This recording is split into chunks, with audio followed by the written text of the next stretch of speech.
Bueno, lo prometido es deuda. Tratamos de abordar todos los temas con la mayor de las amplitudes, pero sobre todo convocando a los que más saben. Por eso es que estamos en contacto con Alessandra Rampolla, sexóloga que ya todos conocemos y que hoy recibimos aquí en Quédate en Casa Salud. Alessandra, ¿cómo estás? Aquí Natalia.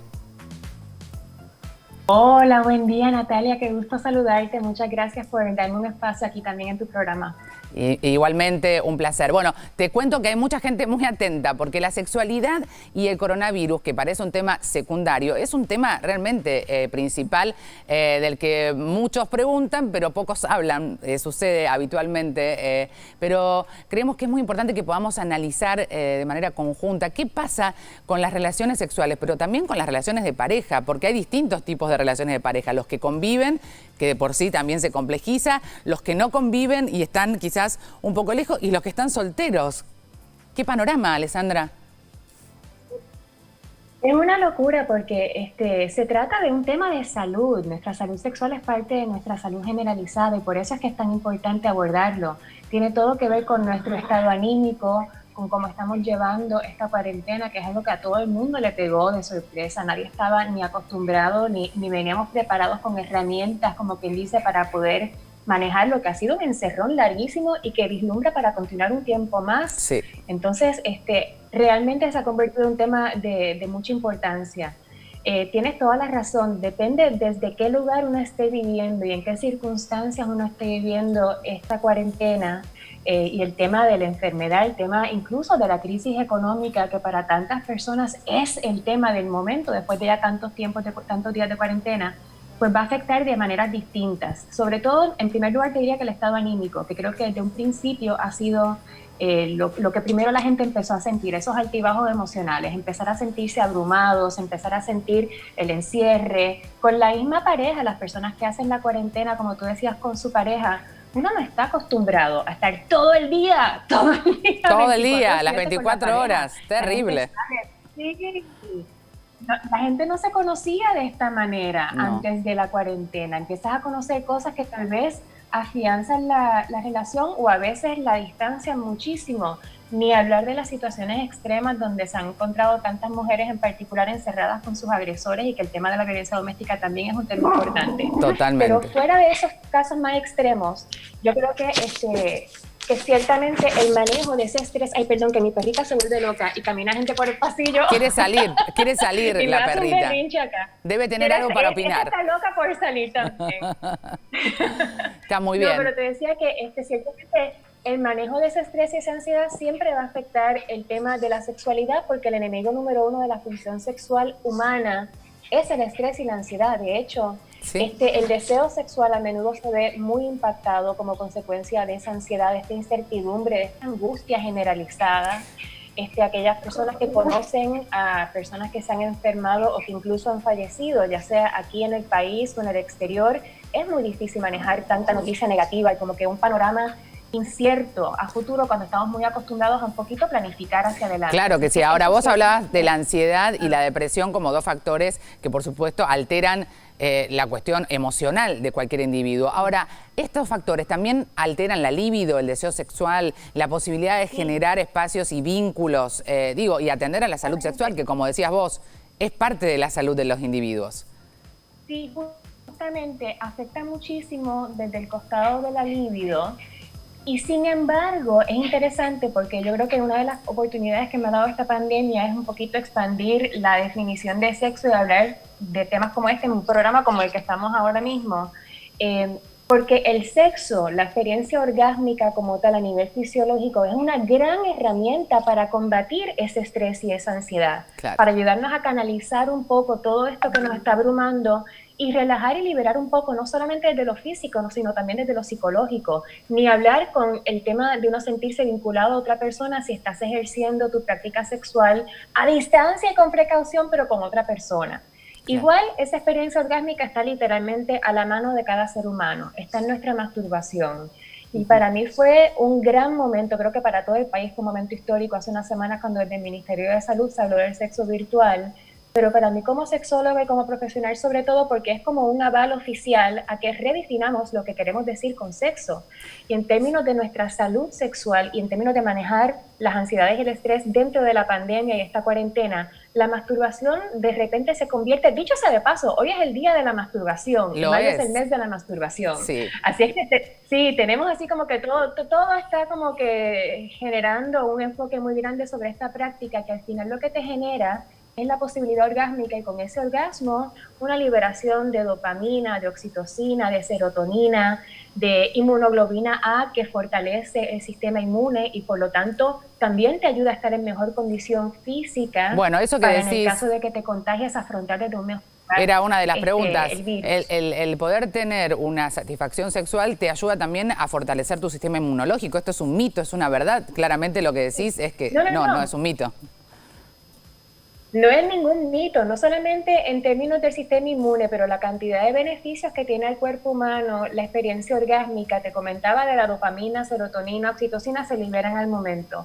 Tiene un efecto analgésico, tiene un efecto antihistamínico en el cuerpo, ayuda a conciliar el sueño. Yo conozco tantas personas y me está escribiendo tanta gente que están preocupados y no están durmiendo bien la noche. Y de repente también la experiencia orgásmica, como en esa relajación que te viene post-orgásmica, viste que la gente a veces hace esta broma, se me queda dormido, se me queda dormida.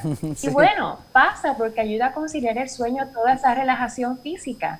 Entonces, tener, yo creo que la conciencia de que literalmente podemos gratuitamente, con nuestras manos, sin gastar un centavo en este momento de crisis económica, darnos ese placer, darnos ese autoapapacho y también ayudarnos proactivamente a sentirnos mejor y a fortalecer nuestro sistema inmune. Me parece que es como, nada, es una gran herramienta y muchas veces la perdemos de foco porque justamente al estar tan angustiados y no realmente tenerlo integrado en la cabeza como que nos podría ayudar, tendemos a echar para un lado el tema de la actividad sexual. Vos decías antes que te sorprendió que el ministerio está enojada, algo quiere decir, enojado. No, están los vecinos abriendo puertas afuera y se me vuelve loca. Quiere ir a ladrarle a todo el mundo. Alessandra, vos recién decías que sorprendía a toda la comunidad por supuesto, de especialistas en sexología, que el Ministerio de Salud de la Nación iniciara quizás un planteo que es una realidad para muchos y que tiene que ver con el sexo virtual, llamado de esta manera, y hoy poder ponerlo en práctica entre los no convivientes, preservando la salud. ¿Por qué es tan llamativo? ¿Por qué culturalmente crees que tenemos que comprender algo que nos falta? ¿Por qué es tan importante que se hable del sexo como una parte integral de la salud y que, por supuesto, el Ministerio de Salud lo valide? Entiendo que eso es lo llamativo. Y sí, es muy llamativo porque es un aval oficial, viene de arriba, viene como quien dice, es como si fuera la voz de un padre o una madre. Para un país, el gobierno de cierta manera termina siendo eso, es la dirección a la que todos acudimos para ver en este momento qué se supone que hagamos. Y nosotros como sociedad en general tenemos una definición muy estrecha y muy limitada de lo que significa tener sexo. Se asocia generalmente a la penetración pene-vagina, que es una definición completamente heterogénea, bueno, no me está haciendo la palabra, pero volcada a la heterosexualidad, deja por fuera, por supuesto, las relaciones homosexuales, deja por fuera el placer femenino, está muy marcada dentro de lo que es nuestra cultura machista patriarcal.